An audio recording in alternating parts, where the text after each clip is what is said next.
Thanks for joining us today on another episode of Constructive Conversations, the podcast where we aim to bridge the gap in communications between contractors and customers. Joining us today is Mike Jasper. Mike is a renowned entrepreneur, venture capitalist, best-selling author, speaker, and coach. At the age of 21, Mike founded a precision machine shop, becoming a multimillionaire by 26. By 36, his company was a market leader in the semiconductor industry, boasting nearly $100 million in annual revenue. After selling his company, Mike's transitioned to venture capitalism, investing in some of the fastest growing companies in Silicon Valley. In this episode, we talk about different styles of coaching, dictatorship versus coaching style of management that helped Mike to grow his company. We talk about coaching in business versus personal life and why you should get a coach or a mentor, no matter what industry you're in. We talk about entrepreneurship and how that's the best vehicle for personal growth, among a bunch of other great topics. So you're going to enjoy this episode. So thanks so much for joining us. Super happy to be here. Hopefully I can share some of my story and it'll help some of your audience make it to that next level. Absolutely. Appreciate it. So can we take it back sort of to your early days of starting your company and what did that look like for you and how'd you get started in there? Yeah, so it really started when I was about 8 years old. So my father owned a machine shop, which it turns out that I just love building things. So I would always ask him if I could go work, and in the summers, he would bring me to work with him and I would be cleaning the machines, cleaning the floors. I was really good at it. And so I just every year as I got older and older, I guess when I was 10 years old, I was drilling holes on a drill press, and my dad was very competitive, and he would come up and he would always be like, "Don't let anyone ever outproduce you," And so anyway, I just grew up making it fun. I could take a really boring job and make it fun by making it a competition. And everyone else that was doing the same thing as me, I try to always beat them. So that's that. But then over the years, every summer, as I got more and more into it, I really found that I love building things, anything with my hands. And by the time I graduated high school, I was a journeyman machinist. So I didn't go to college right away. I just went right into the trades and worked for my dad. And I ended up running one half of his company by the time I was 20. And then it didn't take very long before my father got into drugs and alcohol and gambling, lost everything. And I had to go off on my own and start my own thing. And that's kind of where it all started. When I was 21, I started my first machine shop. I will say the first one only lasted a year and it failed not because I did anything wrong, but the economy was so bad. No one was paying their bills for like 120 days. Wow. And it was really hard to cash flow that when you're just starting. Mm-hmm. So I got out of it and I got into selling insurance because I thought I just need to learn how to sell so I can get better customers. And they paid you and trained you on selling. And then a couple years later, I started another machine shop. Actually, my father and I joined forces and we started a shop together. And with his experience and my experience, we were able to snowball this thing. And we grew at 100% per month. We doubled our revenue. We went from 100. We did that for 4 years. So we went from 100,000 a year the first year, which was a real struggle, to 100 million a year within 4 years. So that is fast growth. Really fast growth. Yeah. What was that like managing that growth? Did that require you to develop at that rate? Yeah. So what I learned young was surround yourself with really good people. So what happened on my first machine shop what I did right and really learned from it is my father wasn't around and he was rebuilding his life. He had really messed it up bad. And I was on my own and I knew that I didn't know everything and I knew that I wanted to get customers. So the first thing I did was I hired a business coach. So I remember he was so expensive too. They weren't really called coaches back then. They were called consultants. So he was a marketing consultant. And I just found him in the yellow pages because that was before the internet. And I remember him telling me he charged $500 an hour. And I was like, oh my God, I make 500 a week. So I would work all week, and like I had enough to pay my rent, and I would save. And I said, well, I'm never gonna figure this out fast enough to be successful unless I hire someone. So it literally only took about probably 6 weeks of meeting with this guy every week and giving him all the money I had made every week before he had taught me how to find customers, made a brochure, taught me how to present myself. And I remember how scary that was, walking in. I was 21 and I looked 16 because I looked really young when I was, I had no facial hair, just this super young look. And I remember people saying, "You own the machine shop?" I'm like, "Yeah." And I'd show my brochure. And so what was interesting is at that time, I didn't own any equipment.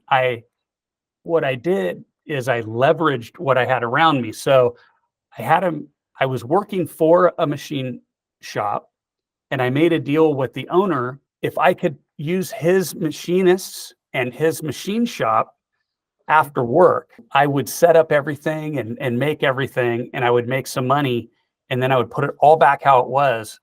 And I convinced or talked the people in to help me. They worked for free for like 2 to 3 months. Yeah, I had like 10 people working for me for free. Well, it wasn't free. It was, I'll pay you when I get paid. Yeah. And they were happy to help me get started. They thought I had the energy and I was like, look, if I start this thing and it goes well, then I will make sure that you guys are taken care of in the long run. And the one thing I forgot to add was one of the reasons the owner let me do this is because he was 72 years old and he wanted to sell the company, and machine shops are really hard to sell. So I said, I'll buy your company. You just need to let me do this thing. Yeah. So I made a really good deal with them. But in the end, I couldn't buy it because the customers just weren't paying. And I did land some really nice named customers, but most of them were still pretty small and they were struggling. This was a recession in the late 80s, mid 80s, and it was pretty bad. Interest rates were crazy and all that stuff. So it just didn't quite work out, but I got so much experience. And the really big thing I learned from it was surround yourself with people that are better than you at everything, and hire a mentor or a coach, someone like that too, that's done it before, and you can literally save a decade of struggle. And so I got out of that without losing any money. It was just, and I did get paid, and I paid everybody, and everyone was willing to jump back on board if I ever started something up again, but the timing just didn't feel right. So a couple years later, started up again, and I did the same thing. I surrounded myself with the absolute best. And I think that's one of the fears that people have, because I did have this fear of, if I hire people that are really good, it's going to make me look bad. But I overcame that because I was just medium. I wasn't that great. I didn't have that many years of experience. So it was really interesting to be able to surround myself with people that are way better than me. Yeah, that's great. And then to be able to manage them, even though they have more skills, and that sounds like, the qualities of a leader at a young age. You're able to, you must have had the vision to say, look, this is what I'm doing. Will you come help me, work with me on this? So you had that.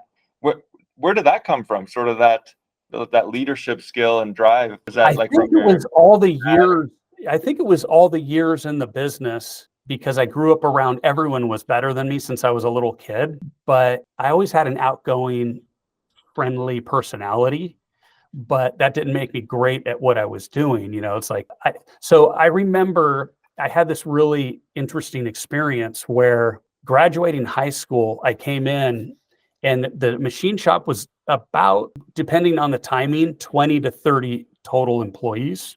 Mm-hmm. And half of the company made round parts, which were like lathe parts, and half of the company made milling square parts. And so I grew up specialized in the round parts. And so in the lathe department. So as soon as I graduated, within a week, I was working in the lathe department. The leader of the lathe department quit. Somehow he blamed it on me. He thought I was going to take over. And this guy was one of the best in the industry. I remember my father talking about how good this guy was and how much I was going to learn from him. And then he quit because he thought that I was going to take over and he wasn't going to work for some little kid. And of course, this was all in his mind, but it ended up being scary. But at the same time, since I had worked in the company, most of the work was repeat work. So I could take everything that he had done and just use it. And so I was able to set up everything and run it and then have people operate it once I set it up. So I could do it. I was slower than that other guy. And where my real weaknesses were was when a new job would come in, I didn't know what to do. So I would have to learn how to work with people that were better than me in that department. So I think there's something around that where my life depended on it, right? My survival depended on working with people. And what I learned from it was, and I was watching what worked and didn't work over the years. And there was really two management styles. One is more of a dictator, and the dictator, they're like a know-it-all. Then they're good. They're usually really good at what they do. And they just don't want to be slow. So they're just like, do this, do that, do this, do that. But the problem I saw was when they left the room, no one knew what to do. And actually, my father was a dictator style, and he could only get his company up to 30 people and barely keep it there before it would start to fall apart, because everyone he would hire would just they were following his direction on doing. Yeah, he had to directly manage everyone, and there's only so much capacity one person could have, right? Yeah, and plus he was doing sales, so he wasn't there all the time, and then he'd come in and yell at people because they did it wrong. And so that didn't work for me. And naturally for me, what I did is I gravitated to working with the people that were better. And then what I would do is I would ask them, how are you going to make this? And then what happened was people all from the other side of the company started to want to work for me, because working for me let them have their way, because there's more than one way to make any part. Mm-hmm. And the goal was, I started saying, well, I have a certain amount of time that I got paid to do this job. So if you can do it in this certain amount of time, you can do it any way that you want. And so everyone, if there was an opening, people were all coming to work for me because they got to do it their own way. And I found that was the way to go. And it took all the pressure off of me. And I could manage a lot more people that way as the company grew. And the really good people, when you manage them that way, they don't quit. And so as I was growing the company and we would promote from within and kind of bring people in at the bottom, and then we would grow them and train them on the way up. And early on, I actually hired a life coach from Tony Robbins. And I was amazed at how much I learned from that style. And I'd noticed that it was very similar to what I learned about sales. So one of the secrets in sales is, a lot of people think that in sales, you need to be talking a lot, but really you want to be listening. So you ask questions and let them talk. And that makes sales really easy. You get to learn exactly what they want. If they say they need something, then you say, if I can do that, do you want to get started? And it'd be like, yeah, okay, great. So I kind of incorporated sales and life coaching into management of my company. And over 10 years, I only had 2 people quit. And that wasn't because they hated the company. It was because they had a lifestyle change. They didn't want to live in the city anymore. They actually got a machinist job where they could live in the mountains, and they love the mountains. And I was just like, I can't compete with that. It's like, I can't argue with it because I want to be there too. Yeah, that's a great track record. Yeah, so clearly people like that management style. So you're doing it right.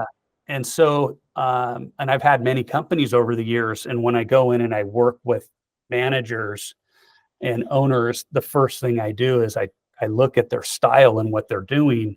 And I usually find that they're either trying to do, if they're struggling, they're either trying to do too many things and not focus on one thing, or their management style limits them because they're wanting to micromanage it to the level of they can only grow to, usually a micromanager type person can handle about 15 people max. And if they're really good, it can be more, but it starts to fall apart after that.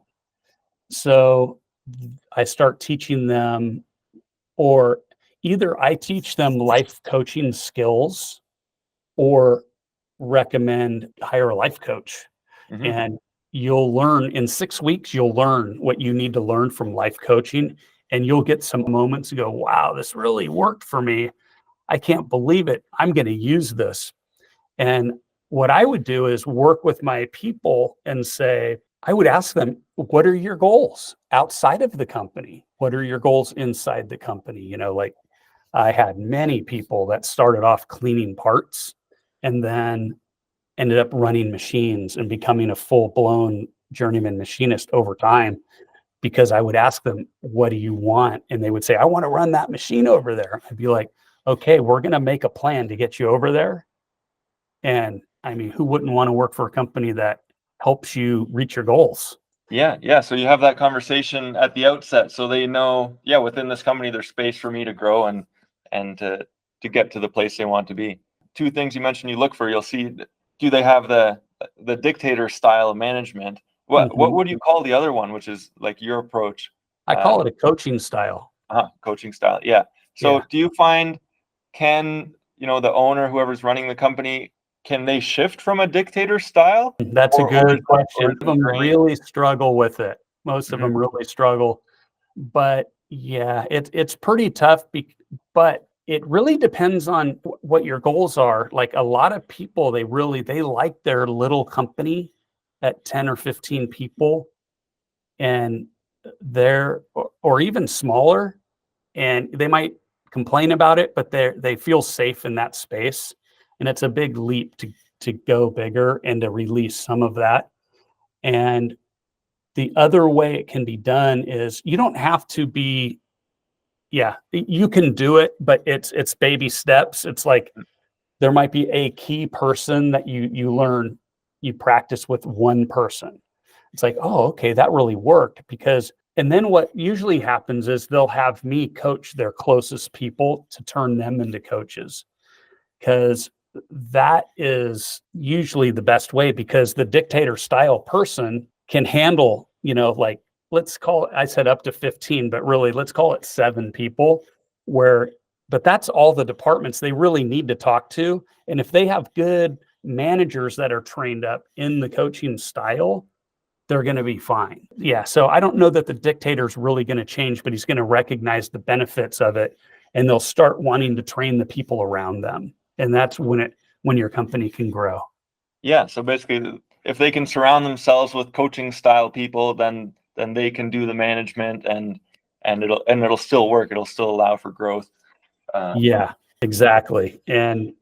But usually the founders are pretty set in their ways, and they're usually good at what they do.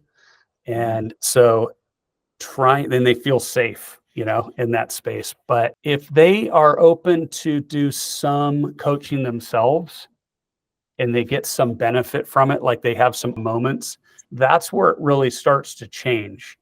I've worked with some where they didn't want any coaching, but they said, hey, just fix my team. Like they thought the team was broken. This is almost all the time. And so I'll say, okay, great. And I can do it and it does help, but it breaks down as soon as I leave because now there's not a middleman helping. If the leader isn't on board with that style, they don't have to be on 100%, but they have to understand what they're doing that breaks it down, so they stop breaking it down. Mm-hmm. And it becomes so much easier. Actually, that's the beauty, is once you see that instead of telling people what to do, you ask them how they would do it.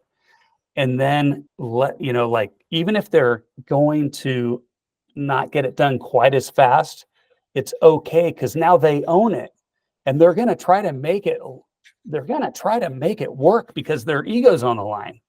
So sometimes they'll work overtime and over the weekend and not charge you because their ego's on the line and they wanted to get it done by that certain time. So they're going to make sure it gets done.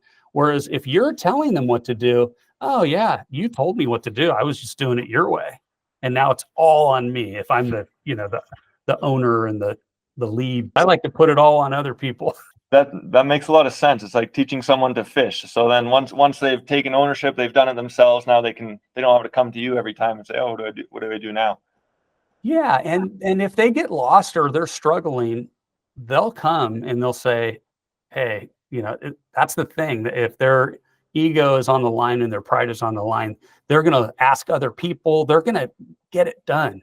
It was amazing, because to give you an example of how effective a coaching style of management is, when I was growing that company at 100% per month, that means if we were doing 10,000 a month, then we went to 20, and then we went to 40, and then we went to 80. That's really hard to do. There was other things, even how do you have enough money to do that, right? I had to negotiate deals with my main customer that was making me grow that fast, and have them pay me in 7 days. I said, I need you to pay me in 7 days because I got to pay everyone else. Uh-huh. And so I gave them a 2% discount. I said, look, I'll give you a 2% discount, but you got to pay me in 7 days. And they thought that was great. So anyway, that's how I financed the growth without having bank loans or debt or anything. Wow, that's very smart. And then, so you grew into like semiconductor industry. So this is your big customer is fueling your growth. And like, so when that industry was booming. Yeah, a big customer was Applied Materials. Mm-hmm. And when I started with them, this was in the early 90s. So before, the internet was 2000-ish, right? So we grew. Yeah. So that's what happened, is got in, and it took a year for me to get in, right? Because they're not an easy customer to get in. But if you keep showing up, hey, I got some donuts, got my card here, and just leave some donuts, and pretty soon something happened where 2 managers were out and someone needed a certain part done, and they're like, well, let's give this guy a shot, because it wasn't easy for them to get that one part done. Mm-hmm. And they gave me this print, and I looked at it, and it had a special material called molybdenum. And molybdenum is really, really hard to machine. It's like when it heats up, it actually contracts instead of expands. Wow. And I really had never even heard of it before, but so what I told them is, yeah, I specialize in that. Of course. Yeah. Like, no one else would even look at it or bid it. And I'm like, great. So then I looked at it and I asked everyone in my shop, and they were like, I don't know how to do that. And then the material was so expensive. Each part was $10,000 for just a little. I think they ordered 2 of them. And at the time, my company was so small, I didn't have $20,000. Uh-huh. That was the material I needed. So I'm like, how am I going to pull this off? So I had to hire another company in New York to make it, because they actually did specialize in this. Mm-hmm. And they gave me 30 days to pay them. But at the time I hadn't negotiated this deal yet. But anyway, it worked out to where I was able to borrow some money from a friend. to buy the material and send it to that company. And then they made the parts. And then I got paid. And it was a very profitable job, which gave me enough money when they ordered them again. I had the money. And then it kind of grew from that. And I don't know how I got off onto that story. Yeah. No, that's great. Yeah. And that progressed into the growth and with that big customer in semiconductors. And then can we skip ahead to your exit? What did that look like? And actually, even before then, did you have a vision for that growth at the outset? Did you say, I want to be at this level? No. What was your mindset at that time? Yeah, I did not want to be at that level. Huh. That was the absolute, when I got the company started, I was like most people, I want to make a couple $100,000 a year, and enjoy my life. The problem is my customer came to me and said, well, and at the time I had made it, let's say a couple years in, and I was so happy. I was making about $50,000 a month. And I thought, this is it. This is all I ever need to do. I'm so happy. And everyone was so good in my little shop. And then my customer came in and said, well, we have 500 machine shops and we have to cut it down to 200. So you're going to have to take on a lot more work, or we're just going to have to not do business with you. But I had delivered everything on time. I had never had a reject. And I was their vendor of the year that year. And they were giving me a chance. And I said, all right. So it was basically grow or die. Yeah. And so I said, all right, I'll grow. So I was in a 6,000 square foot building, and my next building was 80,000 square feet. And that's a big jump. Yeah. I would get exhausted just walking across it. That is a big jump. Yeah. So, and then we had absolutely the best equipment. And so what I did is we ended up buying these new machines that had just come out, where they would load with a robot. You'd buy, like, we had 4 of them, and there was a railroad tracks in front of them. And it was a robot that would load the parts. You would put material on one end. It would go down to each machine, depending on the job. And it could run maybe 20, 30 different jobs on one machine. It had all the tooling and everything. And so I had just spent a couple $1 million on this whole system, which was all loans. Mm-hmm. And I remember right as I got that set up, they said, hey, my customer called and said, just want to let you know, we're going in a meeting to decide if we're going to keep you as a customer or not. And I'm like, you guys told me to grow. Wow. And quite the call to get. If you pull out, I'm bankrupt. Like, I am so bankrupt. I will be on food stamps. And so anyway, they had this vote to keep us or not. And we stayed on by 1 vote. And so luckily he called me before the meeting to let me know, so I could give them all the ammo of why they should keep us. And we were their vendor of the year at that point, a couple years in a row. And we had just invested all this money and got the new building. We were supporting their plan. And so anyway, it did work out. But no, I never wanted to be big. By the time I sold the company, we had 300 to 350 people. And that was, it kind of is weird because you don't know everyone. I'm walking around, I know everyone's name. Yeah. And, so I liked it better when it was small and everyone was just high-fiving all the time, and life was great. We tried to do the barbecue thing and all of that, but it was, people would just rather have the money. So it's like, all right, we'll give you bonuses, So yeah. So what else you asked about? Did I plan to go there? That is no. And what I learned from that in business and in life is, you can have a goal, but keep it a loose goal. Don't say, I'm going to be at this amount, because you're not in control of how much money you're going to make or whatever size. What you are in control of is what you do every day, and the pattern that you put together. And is that pattern, is the day that you put together structured to get you to the next level? And that was what I was really good at, is my goal was to help get other people to their next level, which brought the whole company up. And then look at the opportunities that come your way. So yeah, you just got to look for, is that without being so tied to a direction, be flexible, have goals, and be working on how do I become the person I want to be 5 years from now or 10 years from now, but be open to opportunities that come in, because if I was too rigid, none of that would happen. Yeah, I really like what you said there. So you're in control of the pattern that you set every day, your own actions, and then you can make improvements on that and stay flexible, open to opportunities. And obviously you had a pattern that works, like we talked about, your coaching style that was scalable, and when the opportunity was there, that allowed you to grow to that bigger level. So that's great. That's great advice. Yeah. Awesome. Yeah. And then what was the exit like from a company that size?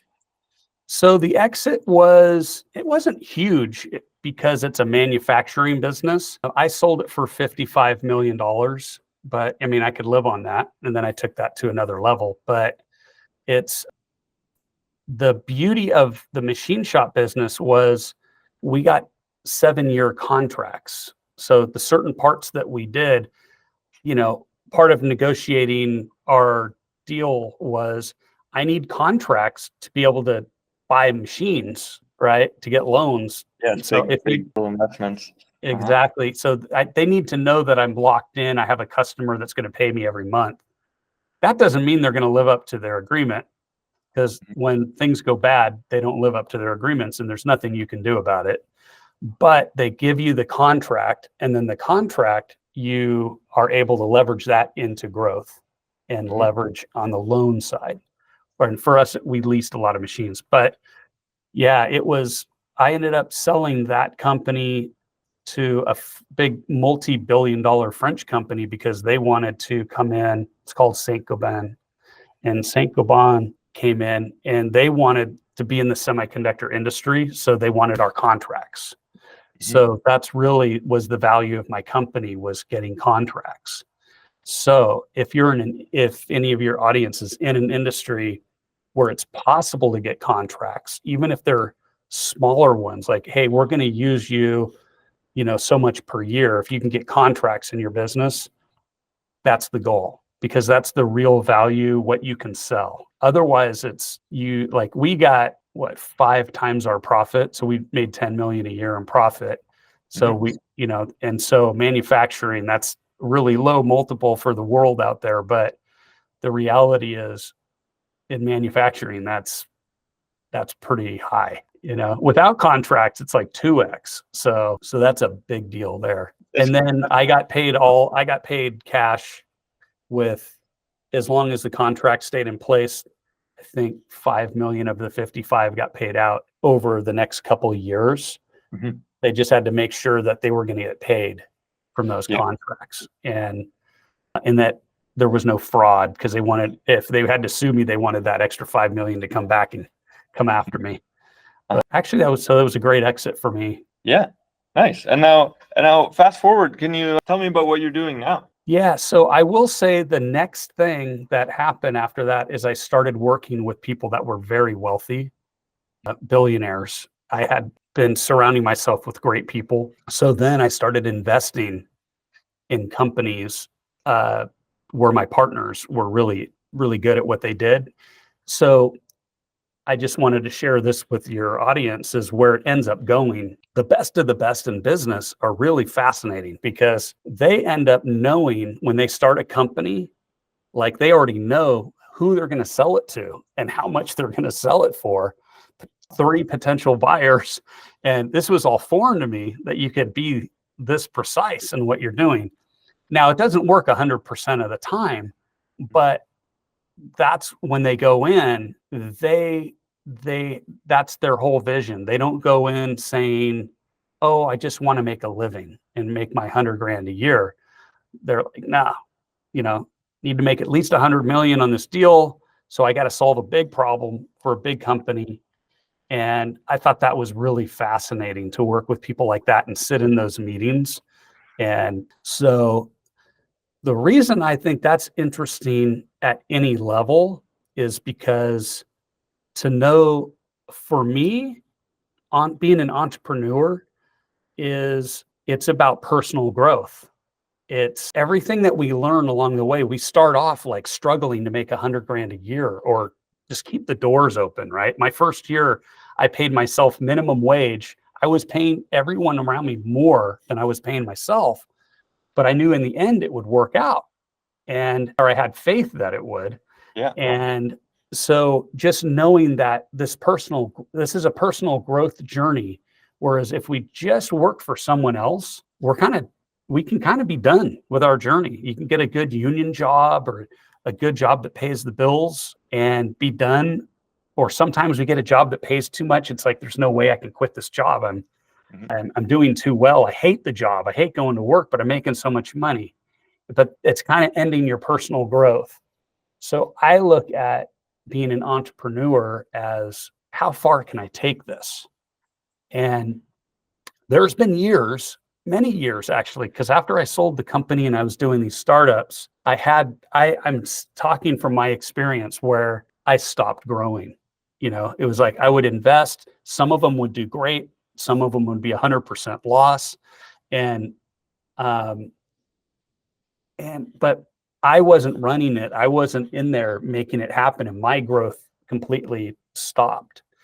And I actually, it took me longer than most to get bored. It took me like a good 10 years to really get bored, because I was buying all the things you could do, have all the fun you could possibly have.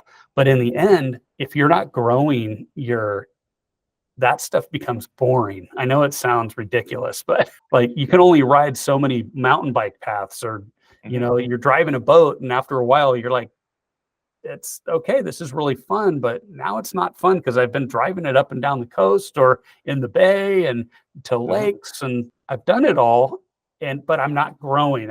So that's kind of where I am now, is I'm back in this growth phase and helping other people grow their companies.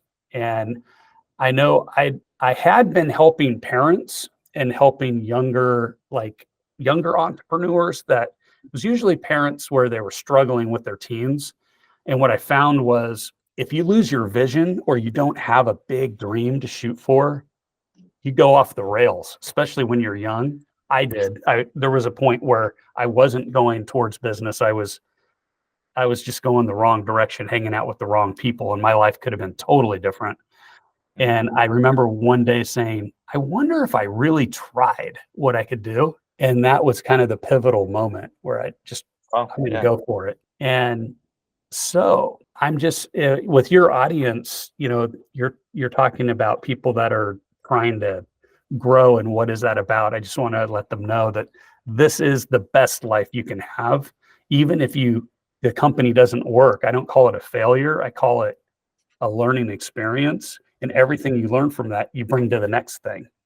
And don't stop, because that's the juice in life, is making that work. Yeah. So I could translate that to saying, you're running, a business that fails is going to give you more growth and more, maybe even satisfaction or development than, driving a boat up and down the coast. Yeah. It's absolutely 100%. It keeps life exciting. And if you fail, the problem is people go, oh man, I failed, instead of, I learned what doesn't work. And I always like to start with, what do I think is going to work? And then adjust. Even airplanes that are going from here to Hawaii, they're never perfectly on track. They're always off track, and they're always correcting. They're always doing that. So that's what we have to do. And then what you do is you try to get a mentor that has done something like what you're doing. It doesn't have to be exactly the same, but somewhere, at least in business, that has, helped people get to where you want to go. And you'll skip so many bumps. And yeah, it's so much different to do that and then try to make it up on your own. So I highly recommend, a life coach or a business coach to help figure out, they kind of start with a life coach where they help figure out and design a life that you want. And then you go, okay, what's the vehicle? Now that here's the lifestyle and you can visualize how you want your life. How do I want to get there? And then once you pick that business, or maybe the business coach helps you pick that business, and does that fit the lifestyle that I want to have? Because a lot of people now are choosing lifestyles where they can travel. It's like, I would want to be able to do this on the road, or, so that might be more of a sales job. A sales job, you can be anywhere and sell. And then, hey, be surfing in Bali every day. In fact, I just got back from Bali, and I met a bunch of young 20-year-olds, from 25 younger, and they're all doing sales jobs and surfing half the day. And it's like crazy. I was like, wow, these guys are geniuses. Yeah, they got that figured out. Somebody helped them come up with a good plan. Exactly. It's like, okay, we didn't have the technology back then when I was that young, but also having a place and like a construction company, or, a bricks and mortar type thing, is super rewarding, because you're building a team and you're all there and you feel like you're doing this together. And one more thing I wanted to bring up about coaching that I learned was so valuable for me was, a lot of times when we go into business, we want a partner, and partners can be good because they take half the burden. Maybe they bring in half the money, and hopefully they're totally different from you. So if you're a salesy kind of guy, you don't want another salesy guy. You want a guy that likes to get stuff done, more of an operations guy. That's a great team. But a lot of times you don't need to have a partner and give away half of your profit. What you really want is someone that's like a mentor that you can bounce ideas off of, and they'll keep you on track, and you feel like you have someone on your side. You might pay them a lot. I still have coaches that I pay. I think this year I'll pay $100,000 a year in coaching, because I'm still growing, and there's people out there that still make a lot more money than me. And so when I wrote my book, I had a coach because I didn't know how to write a book. When I do a lot of real estate investing now. So I have a high-end real estate coach that, I've done 20 flips myself, maybe more than that, and built homes from the ground up. And I could say, I know what I'm doing. I still have a coach that he builds skyscrapers. It's like, so, it's like, okay, they're level, right? Yeah.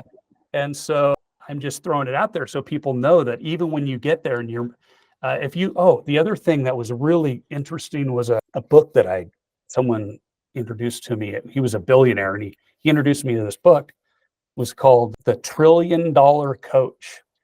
So the $1 Trillion Coach, oh boy, can't remember his name right now. It'll come to me in a minute. He was the coach for Steve Jobs, all of the Google execs, especially the founders, Facebook founders, and Sandra, I can't remember her last name. She was the COO that ran Facebook, and he coached all of these people. And so he became known as the $1 Trillion Coach, because all these companies are almost all of them worth $1 trillion. Some of them like $3 trillion now. But I thought that was really interesting that the best of the best had coaches. So in the blue collar world, you don't see it very often. And so I'm trying to spread that word to people that, the people that we look up to and we see on the news, and they're the best of the best running these giant companies, they all have coaches. And why not us? It'll get us from where we are up to that next level much faster. Yeah, that's great advice. Yeah, especially in the blue collar world, for the people who don't know that. Everyone needs coaches. I looked it up here. Bill Campbell. Yeah. Coach. Yeah. Super. For me, that was super motivating, because this was 20 years ago when I was, considering coaches and stuff. And that wasn't, Tony Robbins was on TV, and he was like the only name that I really knew. And I took everything that he sells. I've been trained on all of his stuff, and even he has like a coach training program, and I went through that as well as other things. And it's just that for me, it was life changing because now I can literally sit down with someone who's blocked and stuck, and I can help them change their life if they really want to, Mhm. Most people are stuck and they like being stuck. Yeah, like you And said, so it's like, comfortable and safe. yeah, and it's like, hey, I'm here. At least you know where I am, or that this is a way to get unstuck. If you don't want to work with me, work with somebody, because it really, for me, it changed my life. And Mhm. you can use those same tools in your family with your kids. Like I went through a period, even though I was a coach at work, I went through a period where my kids, or my son, I should say, was really struggling. And I was able to use coaching tools, turn it around. I found that I was more of a dictator at home, like, oh, you should be doing this. And he would ask me, what should I do? And then I would tell him. And then what I learned was every time we tell someone, not just our kid, but an employee, every time we tell them what to do, we're actually limiting their growth and solving the problem for them. We're not letting them solve the problem. So we can help guide them with questions is a better way to answer their questions. Really, like, how would you do that? What are three ways that you would solve that problem? And Mhm. and then out of those three, which way do you think we should try first? And make it okay to fail. Let's try this one first and see where it goes and let them learn. So these tools are not just for work. I mean, it really, now my son, he is an entrepreneur.